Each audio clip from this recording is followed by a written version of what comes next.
ইলাহা ইল্লাল্লাহ লা ইলাহা ইল্লাল্লাহ লা ইলাহা ইল্লাল্লাহ লা ইলাহা ইল্লাল্লাহ লা ইলাহা ইল্লাল্লাহ লা ইলাহা ইল্লাল্লাহ হাসবি রব্বি জাল্লাল্লাহ মা ফি কলবি গায়রুল্লাহ নূর মুহাম্মদ সাল্লাল্লাহু লা ইলাহা ইল্লাল্লাহ লা ইলাহা ইল্লাল্লাহ লা ইলাহা ইল্লাল্লাহ লা ইলাহা ইল্লাল্লাহ লা ইলাহা ইল্লাল্লাহ লা ইলাহা ইল্লাল্লাহ মুহাম্মাদুর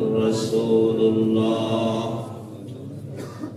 সাল্লাল্লাহুল আযীম ওয়া সাদাকা রাসূলুহুন নাবিয়্যুল কারীম ওয়া নাহনু আলা যালিকা মিনাশ শাহিদিন ওয়াশ শাকিরিন ওয়াজ যাকিরিন ওয়ালহামদুলিল্লাহি রাব্বিল আলামিন। আলহামদুলিল্লাহ, মহান রব্বুল আলামিনের দরবারে লাখ কোটি শুকরিয়া আদায় করি যে আল্লাহ রব্বুল আলামিন আমাদেরকে আজকে এই পবিত্রতম রজনীতে, আজকে লাইলাতুল বরাতে আল্লাহ পাক আমাদেরকে আল্লাহ পাকের মহান ঘরে সঠিক সময় আসার বসার, কিছু কথা বলার এবং শোনার তৌফিক দান করেছেন। এই জন্য মনিবের দরবারে অন্তরের অন্তঃস্থল থেকে প্রাণ ভরে কালিমাতুশ শুকর আমরা আদায় করি আলহামদুলিল্লাহ। বলতেছিলাম আজকের রাতটি অত্যন্ত ফজিলতপূর্ণ রাত, আজকের রাত অত্যন্ত গুরুত্বপূর্ণ রাত, আজকের রাত মানুষের ভাগ্য বন্টনের রাত, আজকের রাত মানুষের রিজিক নির্ধারণের রাত, আজকের রাত একজন মানুষ দুনিয়াতে কতদিন বাঁচবে, সামনের বছর এই সময় সে দুনিয়ার জমিনে থাকবে না থাকবে না, সেই নির্ধারণের রাত হলো আজকের রাত। এই রাতটাকে লাইলাতুল বরাত বলা হয়, বন্টনের রাত, শবে বরাত বলা হয়, ভাগ্য রজনী বলা হয়। এই রাত ওয়াজ নসিহতের রাত না, এই রাত হলো আল্লাহর কাছে কান্নাকাটি করার রাত, এই রাত হলো আল্লাহর কাছে ক্ষমা চাওয়ার রাত, এই রাত হলো আল্লাহর কাছ থেকে ক্ষমা নেওয়ার রাত, এই রাত হলো মুত্তাকিদের জন্য আল্লাহর নৈকট্য অর্জনের রাত। সুবহানাল্লাহ। এই রাতটা যেন আমাদের অহেতুক অনর্থক ভাবে অতিবাহিত না, গল্প গুজবের মাধ্যমে বিভিন্ন ভাবে অনর্থক কথাবার্তার মাধ্যমে যেন এই রাতটা আমাদের অতিবাহিত না হয়। আমরা যেন ইবাদত বন্দেগীর মাধ্যমে এই রাতটাকে অতিবাহিত করতে পারি। আমরা কি রাজি আছি ইনশাআল্লাহ? ইনশাআল্লাহ। এই রাতটাকে ফার্সিতে শবে বরাত বলা হয়, আরবিতে লাইলাতুল বরাত বলা হয়, হাদিসের পরিভাষায় লাইলাতুন নিসফ মিন শাবান বলা হয়, অর্থাৎ শাবানের মধ্যতম রজনী, শাবানের মধ্যরাত, 14 তারিখের রাত।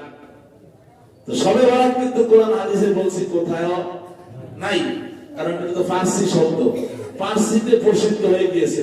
ওই সময় কোরআন হাদিসের খ্যাতগুলো যে দেশ থেকে হয়েছে বেশিরভাগই তাদের ভাষা ছিল ফার্সি এবং উর্দু। এই জন্য ফার্সিতে এটা পরিভাষা মানে এটা আমাদের সামনে বেশি পরিচিত, ফার্সিতে এটা প্রসিদ্ধ বেশি হয়ে গিয়েছে। এই জন্য সবাই কয় শবে বরাত। আসলে শবে বরাত মানে লাইলাতুন নিসফ মিন শাবান, এটা হাদিসের মধ্যে আছে। তবে বুখারী, মুসলিম, তিরমিজি, নাসাই এই কিতাবগুলোর মধ্যে নাই। সিয়াসিত্তার 6 কিতাবের মধ্যে 2 কিতাবের মধ্যে এই রাতের আলোচনা আছে, এবং মুসনাদে আহমদের মধ্যে এই রাতের আলোচনা আছে, এবং এই সহিহ ইবনে হিব্বানের ভিতরে এই রাতের আলোচনা আছে। কম পক্ষে এই শবে বরাত সম্পর্কে 40টির মতো হাদিস আছে। সুবহানাল্লাহ।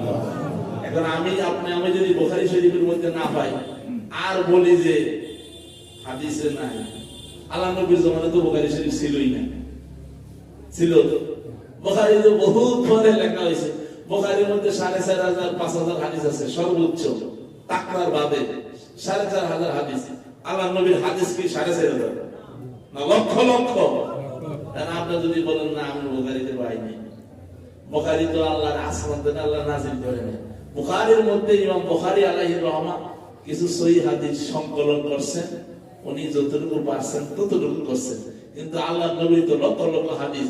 ইমাম বুখারী বলেন যে আমি 1 লক্ষ হাদিস জানতাম, এর মধ্যে আমি একত্রিত করছি মাত্র 4,500।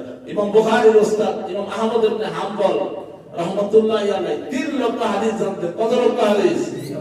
3 লক্ষ হাদিস। এখন আপনি যদি বলেন যে এটা বুখারীর মধ্যে নাই, তাহলে কি হবে?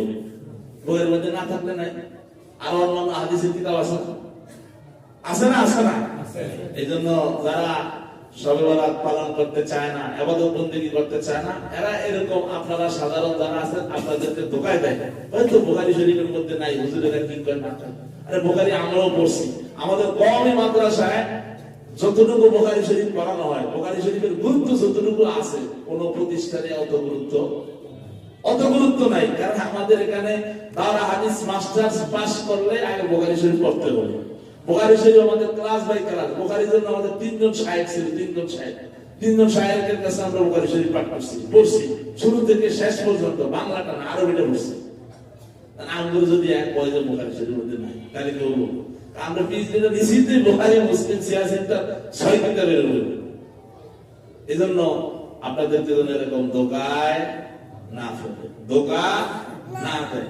আমাদের কাছে আসে না, যত হাদিস আসবে আপনাদেরকে, সাধারণ মানুষদেরকে ধোঁকায় ফেলতে পারলেই তো বিজয়।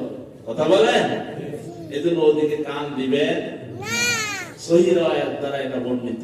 শবে বরাতের সম্পর্কে আল্লাহ নবীর 4 জন সাহাবী থেকে হাদিস আছে।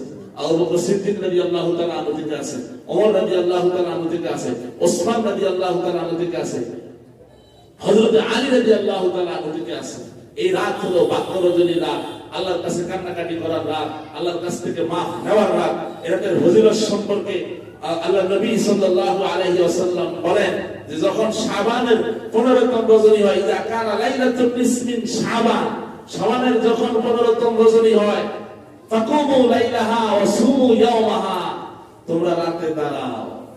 ফাকুমু লাইলাহা মানে কি? তোমরা নামাজে দাঁড়াও। ওয়া সুমু ইয়াওমাহা, এবং পরের দিন তোমরা রোজা রাখো। পরের দিন কি রাখো? রোজা রাখো। ফাইন্না আল্লাহ তাআলা ইয়ানজুরু ফিহা বিগুরুবিশ শামসি ইলা সামাঈদ দুনিয়া। এই রাতে এমনি তো আল্লাহ তাআলা প্রত্যেক রাতেই প্রথম আসমানে চলে আসে, কিন্তু এই রাতে আল্লাহ নবী বলেন ইয়ানজুরু ফিহা বিগুরুবিশ শাম, সূর্য ডুবার পরেই, সূর্য অস্তমিত হওয়ার পরেই আল্লাহ তাআলা প্রথম আসমানে চলে আসে। সুবহানাল্লাহ। আল্লাহ রাব্বুল আলামিন প্রথম আসমানে চলে আসেন, এসে বলেন আলা মিন মুস্তাগফিরিন ফাগফির লাহু, তোমাদের মধ্যে কেউ কি আছে আমার কাছে ক্ষমা চাওয়ার, আমার কাছে মাফ চাওয়ার? আমার কাছে ক্ষমা চাও, আমার কাছে মাফ চাও, আমি আল্লাহ তাকে মাফ করে দিব। সুবহানাল্লাহ। আলা মিন মুস্তারজিকিন ফারজুকাহু, তোমাদের মধ্যে কেউ কি আছে আমার কাছে রিজিক চাওয়ার, রিজিক চাও, আমি আল্লাহ তোমাকে রিজিক দিয়ে দিব। সুবহানাল্লাহ।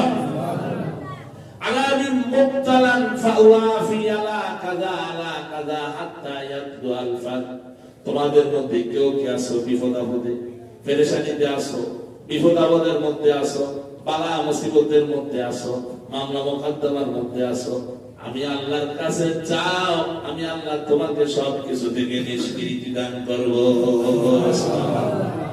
আল্লাহ আমাদেরকে ডাকে, সালুনি আম্মা শিতুম, তোমরা আমার কাছে চাও, তোমরা যা চাইবা আমরা তা দিব। কিন্তু আমরা উম্মত তা করি না, আল্লাহর বান্দা তা করি না। আল্লাহ আমাদেরকে ডাকে দেওয়ার জন্য আমরা নাকটাই না ঘুমাই। কথা কম ঠিক না? ঠিক। এজন্য কি ঘুমানো দরকার? না এই রাতটাকে ইবাদত বন্দেগীর মাধ্যমে অতিবাহিত করা দরকার? এই রাতটা কি ঘুমানো দরকার না ইবাদতের মাধ্যমে অতিবাহিত করা দরকার? রাজি আছি তো ইনশাআল্লাহ আমরা? আল্লাহ আমাদেরকে কবুলের মঞ্জুর করেন, আমিন বলেন, আমিন বলেন। তা আল্লাহ তাআলা বলেন যে আল্লাহ আমাদেরকে দেওয়ার জন্য প্রস্তুত। কবি কত সুন্দর করে বলেন, हर घड़ी देने के तो तैयार है, जो ना मांगे उससे वो बेजार है। আল্লাহর কাছে না চাইলে আল্লাহ খুশি হয়। আল্লাহ সব সময় দেওয়ার জন্য প্রস্তুত আছে। আল্লাহ বলে বান্দা আমি দেওয়ার জন্য প্রস্তুত, তুমি আমার কাছে চাও। আল্লাহর কাছে চাইলে আল্লাহ খুশি হয়। কিন্তু মানুষের কাছে চাইলে মানুষ খুশি হয় না, মানুষ নারাজ হয়। কথা বলেন ঠিক না ঠিক? আর আল্লাহর কাছে না চাইলে আল্লাহ নারাজ হয়। এই জন্য আজকের রাত আল্লাহর কাছে চাওয়ার রাত, আজকের রাত আল্লাহর কাছ থেকে ক্ষমা নেওয়ার রাত, আজকের রাত আল্লাহর কাছে কান্নাকাটি করার রাত। সুবহানাল্লাহ কোন আল্লাহ বলেন ওয়া ইন তাউদ্দু নিমাতাল্লাহি লা তুহসুহা, তোমাদের প্রতি আমার অসংখ্য অগণিত নিয়ামত রয়েছে, লা তুহসুহা, যদি তোমরা তা গণনা করো গণনা করে শেষ করতে পারবে না। আল্লাহ রাব্বুল আলামিন আমাদেরকে নিয়ামত হিসেবে সবে বরাত দান করেছেন, সবে কদর দান করেছেন, কি হিসাবে? নিয়ামত হিসাবে দান করেছেন। আগের জামানার উম্মতেরা 1000 বছর পর্যন্ত যুদ্ধই করছে। কয় হাজার বছর? 1000 বছর। তারা আমাদের বয়স তো 60-70 বছর। আমরা আমলের দিক দিয়ে তাদের সমপর্যায়ে কিভাবে হব? এই জন্যই এই রাতগুলো আল্লাহ তাআলা আমাদেরকে নিয়ামত করেছেন, যাতে এই রাতগুলোতে ইবাদত বندگی করে আমরা আমলের দিক দিয়ে তাদের সমপর্যায়ে হতে পারি। সুবহানাল্লাহ। এই জন্য আল্লাহ বলেন লা তুসুহা, তোমরা যদি আমার নিয়ামত গণনা করো শেষ করতে পারবে না। হযরত মুসা আলাইহিস সালামের জামানায় এক বুড়ি রাস্তার পাশে বসে বসে কান্না করতেছে। হযরত মুসা আলাইহিস সালাম জিজ্ঞাসা করলেন, বুড়িমা আপনি রাস্তার পাশে বসে বসে কান্না করেন কেন? বুড়ি বলল, ও মুসা, আমার সন্তান মারা গেছে। হযরত মুসা পয়গম্বর জিজ্ঞাসা করলেন, বুড়িমা আপনার সন্তানের বয়স কত? বুড়ি বললেন, আমার সন্তানের বয়স 400 বছর। কত বছর? মুসা আলাইহিস সালাম বললেন, বুড়ি এমন একটা জামানা আসবে যে জামানার মানুষগুলোর বয়স 400 বছর হবে না, মাত্র 60 থেকে 70 বছর তাদের বয়স হবে। বুড়ি মুসা আলাইহিস সালামের দিকে আশ্চর্য হয়ে তাকিয়ে রইলেন, কি কয়? বুড়ি জিজ্ঞাসা করলেন, এই 60-70 বছরের মধ্যে কি প্রাপ্ত বয়স্ক হবে, বিবাহ শাদীও করতে পারবে? হযরত মুসা পয়গম্বর বললেন, বুড়িমা সব পারবে। সুবহানাল্লাহ। বুড়ি বললেন, হায় রে, আমি যদি সেই জমানায় হতাম। তবে বুড়ির দোয়া আল্লাহ কবুল করেন না, ঈসা আলাইহিস সালামের দোয়া আল্লাহ কবুল করেছেন। সুবহানাল্লাহ। আল্লাহর পয়গম্বর হযরত ঈসা আলাইহিস সালাতু ওয়াস সালাম একদিন আকাশ দিয়ে ভ্রমণ করতেছেন। কি দিয়া? আকাশ দিয়ে ভ্রমণ করতেছেন হযরত ঈসা আলাইহিস সালাম। আল্লাহর পয়গম্বর হযরত ঈসা রূহুল্লাহ আকাশ দিয়ে ভ্রমণ করতেছেন। হঠাৎ হযরত ঈসা আলাইহিস সালাতু ওয়াস সালামের নজর একটা পাহাড়ের উপরে পড়ে গেল। হযরত ঈসা আলাইহিস সালাতু ওয়াস সালাম পাহাড়ের উপরে অবতরণ করলেন। হযরত ঈসা পয়গম্বর পাহাড়ের উপরে অবতরণ করে বিশাল একটা পাথর দেখতে পেলেন। পাথরটা দুধের থেকেও সাদা, পাথর থেকে নূর বের হচ্ছিল, আলো বের হচ্ছিল। ঈসা আলাইহিস সালাম দেখে বিমোহিত হয়ে গেলেন, আল্লাহ এত সুন্দর একটা পাথর, কি চমৎকার ভাবে নূর বের হচ্ছে, আলো বিচ্ছুরিত হচ্ছে। আল্লাহ রাব্বুল আলামিন হযরত ঈসা পয়গম্বরের কাছে ওহী অবতীর্ণ করলেন, ঈসা তোমাকে কি আমি এর থেকে আরো আশ্চর্যজনক কিছু দেখাবো? ঈসা আলাইহিস সালাম বললেন, প্রভু আপনি আরো আশ্চর্য কিছু আমাকে দেখান, আমি দেখতে চাই। সাথে সাথে হযরত ঈসা পয়গম্বরের সামনে পাথরটা ফেটে গেল, বিদীর্ণ হয়ে গেল। ঈসা আলাইহিস সালাম দেখে পাথরের মধ্যে আল্লাহর এক ওলি, মাথায় পাগড়ি বাঁধা, গায়ে জুব্বা, নামাজ আদায় করতেছে। তার সামনে একটা লাঠি, কিছু তাজা আঙ্গুর রয়েছে। আল্লাহর ওলি যখন নামাজ শেষ হয়ে গেল, হযরত ঈসা পয়গম্বর জিজ্ঞাসা করলো, আপনি এখানে কত বছর নামাজ আদায় করতেছেন? আল্লাহর ওলি হযরত ঈসা আলাইহিস সালামকে জবাব দেয়, 400 বছর এই পাথরের মধ্যে ইবাদত করতেছি। ঈসা আলাইহিস সালাম বলেন, আপনার পাশে এগুলো কি? এগুলো আমার রিজিক। এই পাথরের মধ্যে আল্লাহ রাব্বুল আলামিন আমার রিজিকের ব্যবস্থা করে দেয়। সুবহানাল্লাহ। এই পাথরের মধ্যে আল্লাহ আমার রিজিকের ব্যবস্থা করে দেয়। ঈসা আলাইহিস সালাতু ওয়াস সালাম আশ্চর্য হয়ে গেলেন। 400 বছর পর্যন্ত এই পাথরের মধ্যে আল্লাহ আপনার রিজিকের ব্যবস্থা করে দেন। ঈসা আলাইহিস সালাম আল্লাহর গুণকীর্তন করলেন, আল্লাহর শুকরিয়া আদায় করলেন। আল্লাহ বলেন, ঈসা, এর থেকেও কি আরো আশ্চর্যজনক কোনো কিছু তোমাকে বলবো? ঈসা আলাইহিস সালাম বলেন, আল্লাহ আপনি বলুন।